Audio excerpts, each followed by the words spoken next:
जो अच्छा खिलाड़ी होता है उसकी नजर हमेशा गोल पे होती है और जो हारने वाले खिलाड़ी होते हैं उसकी नजर हमेशा फॉल पे होती है।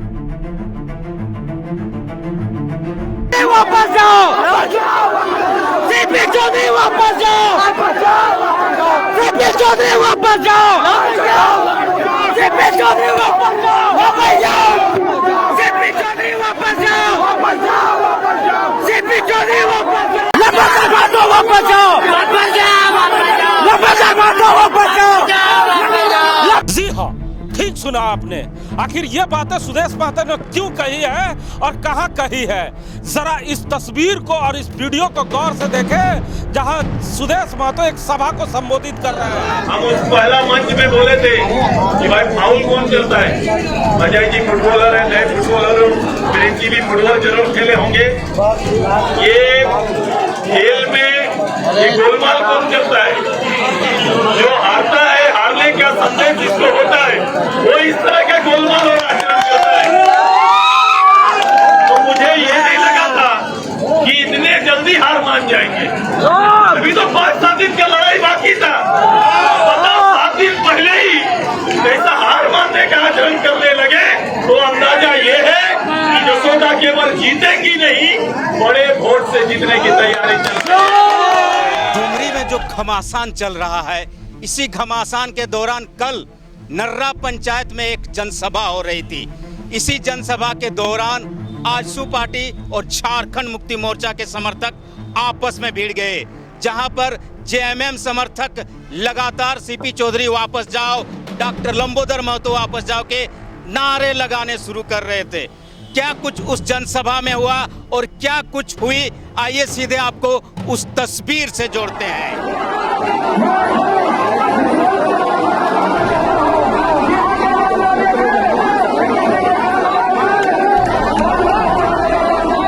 वापस जाओ, सीपी चौधरी वापस जाओ, सीपी चौधरी वापस जाओ, सीपी चौधरी वापस जाओ, वापस जाओ, सीपी चौधरी वापस जाओ, सीपी चौधरी वापस जाओ, लंबा मातो वापस जाओ, लंबा मातो वापस जाओ, चंद्रप्रकाश चौधरी वापस जाओ, लंबोदर महतो वापस जाओ को नारे से पूरा नर्रा गूंज गया। आखिर क्या हो रहा था नर्रा में, हमारे साथ बात करने के लिए खुद राम नारायण शर्मा है।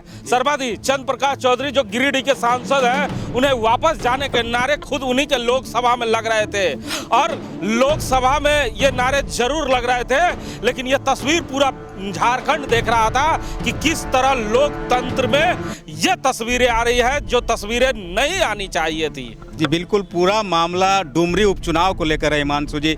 और नर्रा में कल आजसू पार्टी की तरफ से, एनडीए की तरफ से एक नुक्कड़ सभा हो रही थी और इसी नुक्कड़ सभा के क्रम में वहाँ पर झारखंड मुक्ति मोर्चा के बड़ी संख्या में समर्थक अपने झंडे डंडे के साथ आते हैं और उसके बाद उसी नुक्कड़ सभा के बगल में ही नारेबाजी करना शुरू कर देते हैं। मुर्दाबाद की नारेबाजी होती है, चंद्रप्रकाश सीपी चौधरी वापस जाओ की बात होने लगती है, लंबोदर महतो को वापस जाने की बात करने लगते हैं जेएमएम समर्थक। लेकिन सबसे दुखद पहलू है कि ये जो उपचुनाव है उस दौरान घटी इस घटना को लेकर पूरे झारखंड के लोग अभी सख्ते में है कि अब जनसभा में भी लोगों को अपनी बात रखने का क्या अधिकार नहीं रह गया झारखंड में, ये तस्वीर बता रही है। तो तस्वीर बता रही है, सीधे हम उस जगह पे आपको लेके चल रहे हैं जब ये घटना घटी। उसके बाद सुदेश महतो ने अपने समर्थकों से क्या कहा, सबसे पहले वो आपको हम सुनाते हैं। बड़ा होने वाला है, इस आचरण को जनता जवाब देगी, इस आचरण को वोट से जवाब देने की नर्रा गांव तैयारी करो। एक एक गांव अभी का इस समय के इस आचरण को देख रहा है। ये वोट का आंकड़ा बढ़ाने का ही आचरण है। सद्बुद्धि ने, मैं यही सोच रहा था भयभीत क्यों होते हैं। सुदेश महतो के गांव आना लोगों के लिए अच्छा संदेश होता है। वो जहाँ जाते हैं उस गांव का उद्धार होता है, गांव का बदल जाता है। मैं आगे भी जाऊंगा, अभी तो पंचायत गया, अब आने वाला 7 दिन गांव गांव जाने की तैयारी करेंगे। हमको जहाँ रोकना चाहते हैं ये रोक ले, जितना रोकेंगे कितना बड़ा जमात आजसू के पीछे, भाजपा के पीछे चलना तैयार हो जाएगा।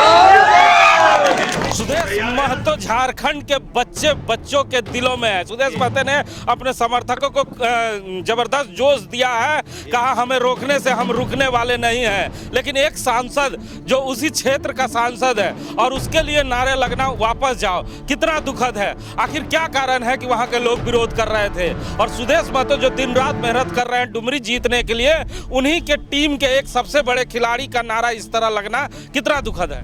नहीं, बिल्कुल। कल जो नर्रा में घटना हुई उसके बाद सुदेश महतो ने जरूर अपनी टीम को बूस्टअप करने की लगातार कोशिश की है, लेकिन जिस चंद्र प्रकाश चौधरी की बात को लेकर झारखंड मुक्ति मोर्चा के समर्थक नाराज नजर आ रहे थे, वो वहाँ के वर्तमान में सांसद है और लोगों का कहना है कि सांसद रहते हुए सीपी चौधरी ने कुछ काम नहीं किया है, जिसकी वजह से लोग नाराज हैं। और जो आप बात कर रहे हैं कि लगातार सुदेश महतो डुमरी जीतने की कवायद में जुटे हुए हैं, ऐसे में चंद्र प्रकाश चौधरी कहीं उनके लिए डुमरी में भारी न पड़ जाए, ऐसी आशंका जताई जा रही, क्योंकि उन्होंने जो रामगढ़ में कर दिखाया था वो अगर गिरिडीह लोकसभा और डुमरी विधानसभा के क्षेत्रों में किए होते तो शायद कल का दिन उन्हें नहीं देखना पड़ता और कम से कम नारेबाजी मुर्दाबाद की बात तो झारखंड मुक्ति मोर्चा के समर्थक नहीं करते। सुदेश महतो ने अपने संबोधन में कहा कि अभी जीत से पहले इतनी जल्दी ये हार मान जाएंगे हमने सोचा ना था, और जीत के पहले मतलब हार के पहले की ये बौखलाहट है,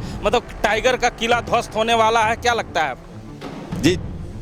आप जानते हैं सुदेश महतो अपने बयानों को किस तरह से पेश करते हैं और उन्होंने एक तरह से खेल से जोड़ते हुए साफ साफ कह दिया कि ये तो खेल से पहले ही फाउल मारने लगे हैं, खेल तो अभी शुरू भी नहीं हुआ है। तो इसका मतलब इन्हें कहीं डर लगने लगा है कि इस बार कहीं ये टाइगर के जो लोग हैं ये यहाँ से हारने वाले हैं, ऐसी उन्हें पूरी संभावना लग रही है। इसीलिए अब बौखलाहट में इस तरह के काम झारखंड मुक्ति मोर्चा के समर्थकों की तरफ से की जा रही है, लेकिन वे डरने वाले नहीं। तंत्र में ऐसी तस्वीर देखने को कभी नहीं मिलती है, लेकिन ये तस्वीर क्या मैसेज देगी डुमरी के लिए? क्या लगता है ये जो कल घटना घटी है उसके बाद इंडिया टीम को मुनाफा होगा या एनडीए को मुनाफा होगा? नहीं, मुझे लगता है कि इस तरह की दृश्य होने नहीं चाहिए। आपके पास अपना पक्ष है, उनके पास अपना पक्ष है। मतदाताओं को अपना पक्ष रखिए और मतदाता जिसको अच्छा समझेगा वो उसको जरूर चुनेगा। लेकिन ये जो तस्वीर आपने दिखाई, गलत रास्ते की तरफ आप लोग जा रहे हैं। और कम से कम झारखंड मुक्ति मोर्चा जो कहती है कि जल जंगल और जमीन की पार्टी, उन्हें तो संयम बरतना चाहिए, क्योंकि पिछले 17 साल से उनके वहाँ विधायक हैं। जरूर इनके वहाँ सांसद है आजसू के, लेकिन उनके भी तो 17 साल से विधायक हैं। तो ऐसे में उन्हें इस तरह के कदम नहीं उठाने चाहिए। और इस घटना को लेकर आप समझ सकते हैं कि एक तरह से आने वाले चुनाव में कहीं इसी तरह के परिदृश्य अलग अलग विधानसभा और लोकसभाओं में देखने की नौबत ना आने लगे, इसका सबसे ज्यादा डर लोगों को सता रहा है। हिमांशु जी, तो सुना ना आपने, 17 साल शासन करने के बाद और विकास पे चुनाव लड़ने की बात करने वाले इंडिया टीम की बौखलाहट कल देखने को मिली। ये बातें मैं नहीं कह रहा, ये बातें आजसू के सुप्रीमो सुदेश महतो कह रहे हैं कि 7 दिन पहले ही जो हेमंत की सेना है वो हार मान चुकी है। मुझे नहीं विश्वास होता कि हेमंत की सेना इतनी जल्दी हार मान जाएगी, और जो अच्छे खिलाड़ी होते हैं उनकी नजर गोल पे होती है, फॉल पे नहीं होती। ये तमाम बातें सुदेश महतो ने ये जो घटना घटी है उसके बाद अपने समर्थकों के बीच जाकर कहा और उनके हौसले को बढ़ाने का काम किया। लेकिन इस घटना के बाद इंडिया टीम के ओर से कोई बड़ी मैसेज किसी बड़े नेता की अभी तक नहीं आई है।